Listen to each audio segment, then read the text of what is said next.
ચેતનભાઈના ગરબામાં ક્યારે નહીં જવા દે ગીતાંજલિમાં.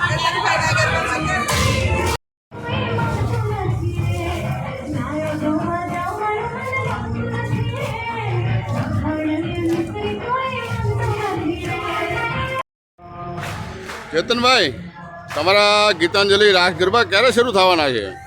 લે મહાદેવ જયેશભાઈ, તમને ખબર નથી? આપણા ગરબા તો શરૂ થઈ ગયા છે. Gitanjali group, Akhilesh circle, Bhavnagar, Saint Mary સ્કૂલની પાછળ ખૂબ મોટું આયોજન છે.